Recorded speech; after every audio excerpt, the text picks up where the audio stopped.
This is your News Source Evening Bulletin for today, Monday, the 3rd day of February in the year 2020. I'm Gordon Mosley, thanking you for joining us.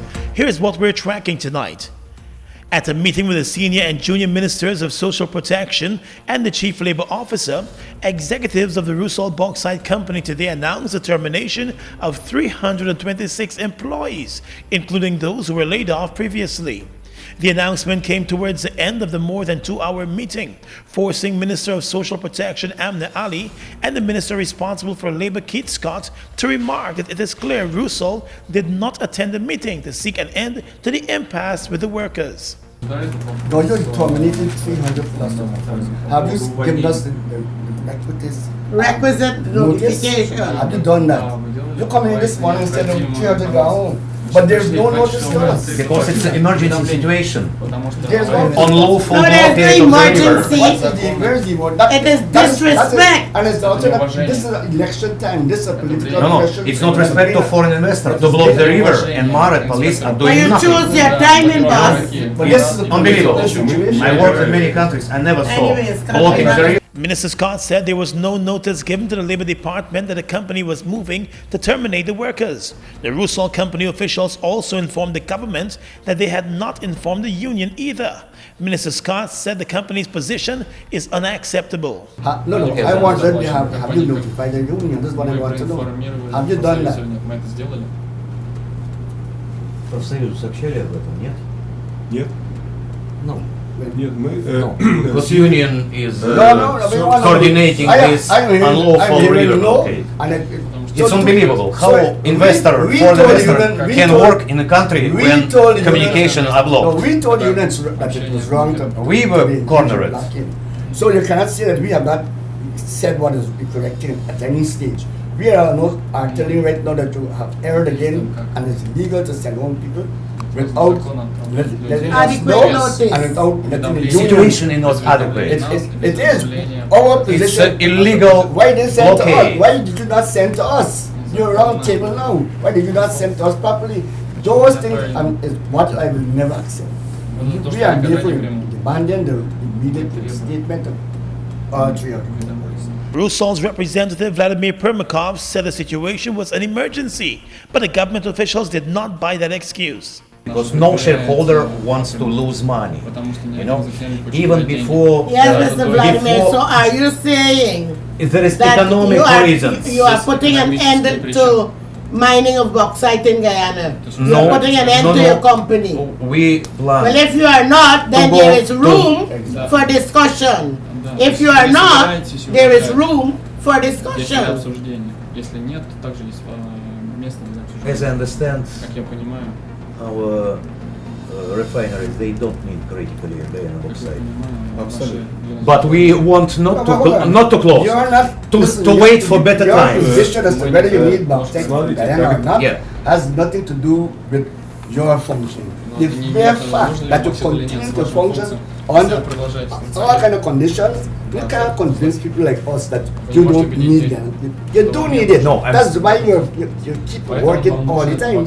You don't want to hit argument, but you do need it. That's why you're here in Guyana. After RUSAL laid off 140 workers because of a fuel shortage at its operations, the workers moved to block the Berbice River, preventing the company from using the river to ship bauxite and other items out. Minister Amna Ali said the company was wrong to lay off the workers because of what she considers a management issue that it was facing in relation to its fuel situation. Sir, let me tell you something. I don't know what may be your motive, я не знаю, какой ваш мотив. but I hope that you are not politicking on the livelihood Да, что вы of играете these политические people. игры с жизнью. We are upset about it, yeah? We are also Я хотел бы заявить, что мы не... The RUSAL representative said the blockage of the river by the protesting workers was hampering their operations, and that forced the move to completely terminate the 326 employees. One of the representatives said that he has never seen such a protest in all of his years in working across the globe. We need to look ahead of us. We have to have a collective labor agreement, and we are ready.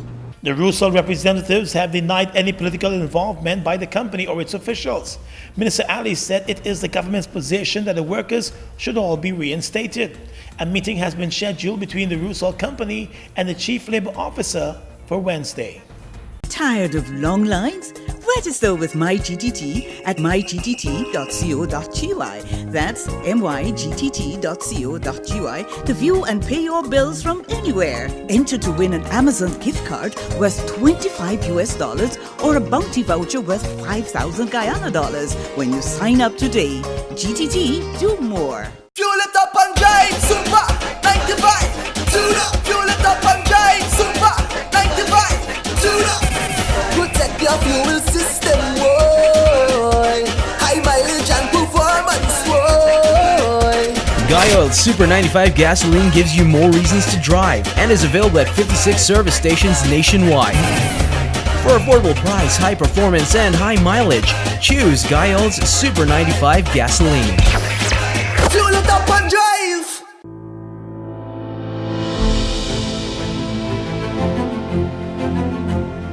I love school. It's much more easier to me to go to school with my bike. Thank you to Mr. David Rachel.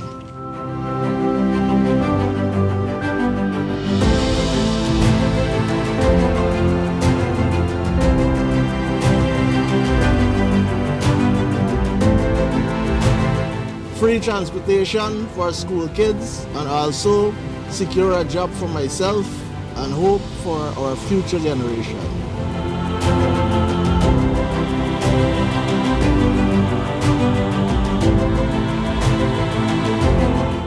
All across our nation, Guyana, we see it in your lives. The future growing even stronger.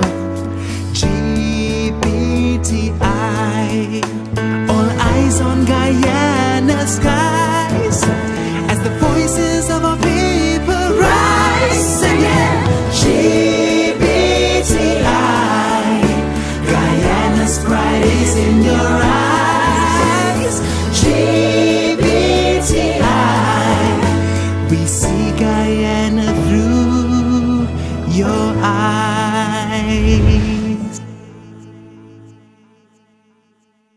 Welcome back. The renegotiated contract between the U.S. oil giant ExxonMobil and Guyana has been termed a bad one by international non-governmental organization Global Witness. The report names Minister of Natural Resources RUSAL Trotman as the one who overlooked the poorly negotiated terms of the contract back in 2016. The report on the oil industry in Guyana is titled Signed Away: How Exxon's exploitative deal deprived Guyana of up to $55 billion. It states that evidence suggests that Guyana got a bad deal because it may not have been well represented in subsequent negotiations by Minister RUSAL Trotman and his team. The 28-page report was highly anticipated after leaked findings suggested that Guyana could lose up to an estimated $55 billion because of the deal. Global Witness repeatedly described the deal as an exceptionally bad one, noting that Guyana could have benefited tremendously if the Natural Resources Minister had capitalized on the country's strong bargaining position. ExxonMobil announced its first discovery of oil back in 2015 and had its 1999 contract renewed the following year in 2016. The oil giant has since announced the discovery of 16 oil wells, which contain an estimated 8 billion barrels of oil. Global Witness also said that the deal was rushed, and had the minister waited for the results, Guyana could have benefited from a better deal. But the report by Global Witness is not sitting well with top government officials. On Sunday, Foreign Secretary and former Foreign Affairs Minister Carl Greenwich said that the attack by Global Witness suggests that the government has somehow engaged in arrangements that are improper and arrangements that will not bring the maximum benefit to Guyana. He added that the government has gone to great efforts to ensure that the works carried out by its ministers are fit and proper, and that the ministers themselves are fit and proper ministers. The government is expected to release a full detailed response to the findings of the report. Still with oil and gas, close to 1,000 young Guyanese gathered at the Arthur Chung Convention Center this morning to enroll for free training in oil and gas. The training program will be conducted online and has brought together the Ministry of Education, the Council for Technical and Vocational Education and Training, and PetroEd of the United States. Under the initiative, the selected participants will be trained in different areas that will make them more equipped for jobs in the oil and gas sector. Subject areas include emergency response for alarms, horizontal drilling, introduction to well control, and oil well drilling. At the orientation today, the Director of the Department of Energy, Dr. Mark Bino, told those gathered that now is an exciting time to be young Guyanese who are positioning themselves for the developments in the oil and gas sector. Experience across the globe has demonstrated that when development occurs, such as in the oil and gas sector, and the new Guyana that is emerging, having inter alia enhancement of human capacity to deal with this transformation is essential. You are the forerunners in this particular effort and testimony to this fact. I wish to congratulate all of you. The Department of Energy will continue to work with all serious-minded and committed partners in the industry, the regulatory authorities, and national and regional governments to ensure the successful, efficient, and effective long-term development of Guyana's oil and gas resources for all Guyanese. This is the first batch of participants who will benefit from the one-year program. Upon completion, the successful participants will have the opportunity to market themselves better to the various companies operating in the oil and gas sector. Mr. Bino reiterated that in order for the sector to succeed, Guyana needs to have the human resource capacity to do so. These resources are expected to assist our people and communities to grow and prosper. Guyana is finally moving towards unleashing her full potential. We are on a journey, one for aggressive, industrious, and innovative minds. A journey where perseverance, discipline, and commitment are paramount. A journey where you have the opportunity to shatter glass ceilings and be what your potentials will allow you to be without fear or favor. Where you can dream dreams again, to be gainfully employed and be captains of your own destinies right here in this beautiful country of ours. These are indeed exciting times. And the Minister of Education, Nicolette Henry, welcomed the initiative which falls under her ministry. She said that with Guyana now transforming fully into an oil-producing nation, Guyanese must build and develop their skills using the various technologies available to them. I must take the time to congratulate all of the successful applicants for this training. You are the first cohort to be trained in this area. I want to thank you for rising to the call. I want to thank you for recognizing that you are significant and that you are needed to contribute to this nation's growth and development. The oil and gas industry is not merely a dream. It is a reality that our country is evidently experiencing, and that is set to change all aspects of this nation and definitely take all of us to greater heights. The program went online today, and successful applicants will be able to complete the various courses over the next year. Upon completion of the course, companies will offer internships for high-scoring participants who've completed the course requirements and will have passed the various examinations. Well, the Integrity Commission has gazetted the names of public officials who failed to submit declarations of their assets to the Commission for the period July 2018 to June 2019.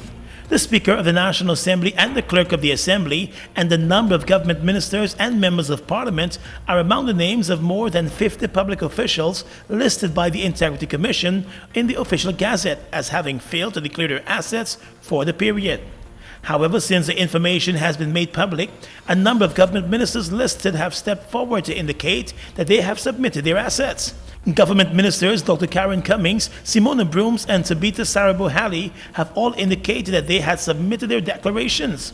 In a statement on her social media pages, Minister Brooms stated that the notice by the Commission is erroneous, since she had already submitted her declarations in keeping with the law.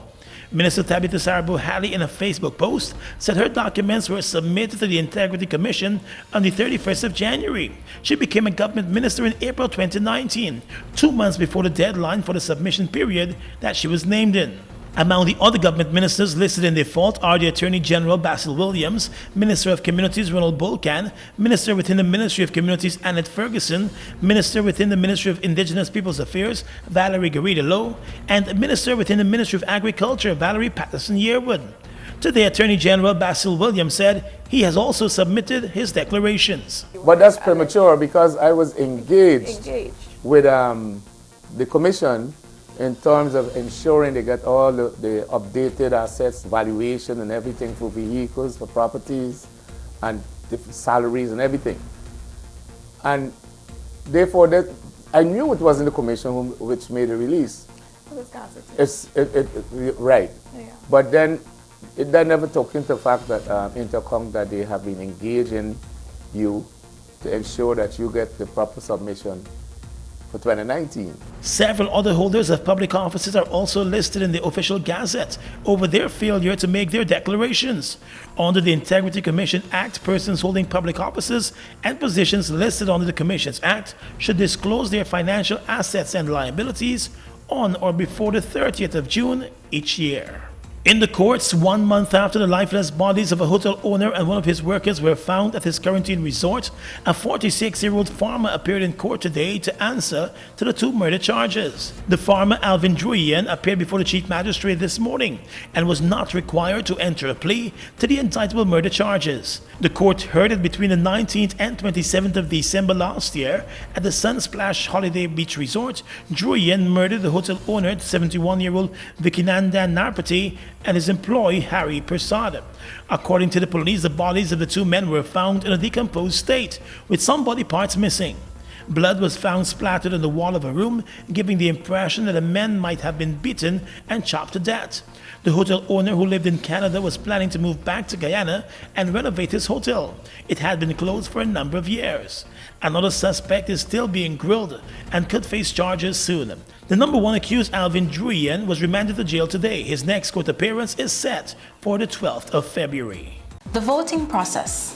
Once you have been identified as the elector you claim to be, you would be given a ballot paper that is stamped at the back, top and bottom halves in your presence.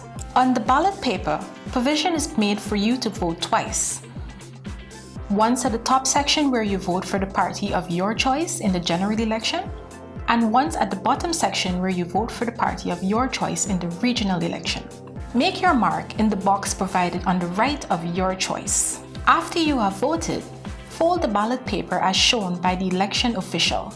Dip the first joint of your right index finger in the ink provided and place the ballot paper in the ballot box that is there for this purpose.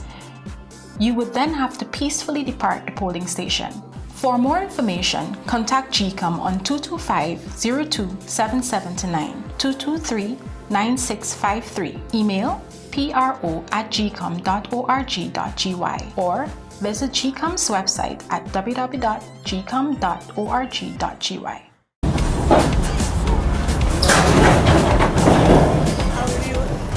You're out of a job, right? I am.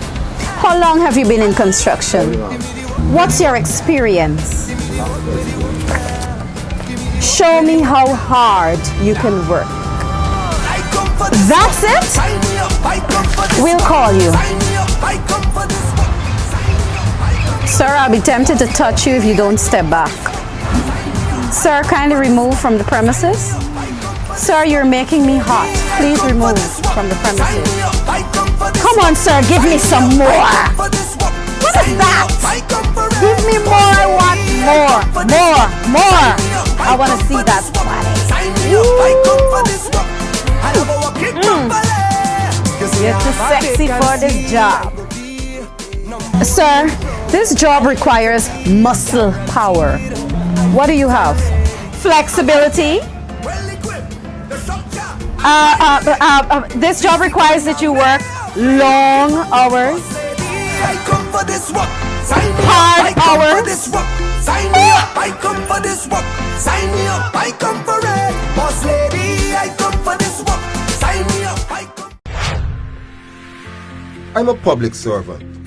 In 2015, I was working for $34,000. Today, my salary is $70,000. I earning way more under the AP and UAFC in just 4 short years. That's why I voted for them. Fact. Public servants' minimum wage increased by 77% in 4 short years. Don't stop progress. Progress. That was a paid political ad. We are legions of men standing strong, but never too proud to stoop and help someone. We must send a clear signal to all. Do right. Walk in upright ways, knowing that's what being a man is all about. And ever aware that things will only get worse when good men do nothing. Stand strong. Be the one to live right. Across the region right now, Trinidad and Tobago and Venezuela have rescinded the agreement to jointly develop 10 trillion cubic feet of natural gas in the Lauren Manatee Field. The countries will instead develop the Lauren Manatee Field independently. The announcement was made this morning by Prime Minister Dr. Keith Rowley during the opening of the Trinidad and Tobago Energy Conference. Rowley said U.S. sanctions on Venezuela had made it all but impossible to jointly develop the gas. The Lauren Manatee gas field straddles the Trinidad and Tobago Venezuela maritime border, with approximately 30% of the acreage lying within the waters of Trinidad and Tobago. The entire field is estimated to contain 10.25 trillion cubic feet of natural gas. Let's tell you now that armed men have attacked an indigenous community in Nicaragua, killing at least 6 people and kidnapping another 10. Police confirmed 2 deaths and said they were investigating. The reason for the difference in the toll is unclear. The attack on the Mayagna group took place in a protected nature reserve in the north of the country. The reserve has been the focus of land disputes between indigenous groups and new settlers. A Mayagna leader last year accused the government of doing nothing while his community was gradually being exterminated.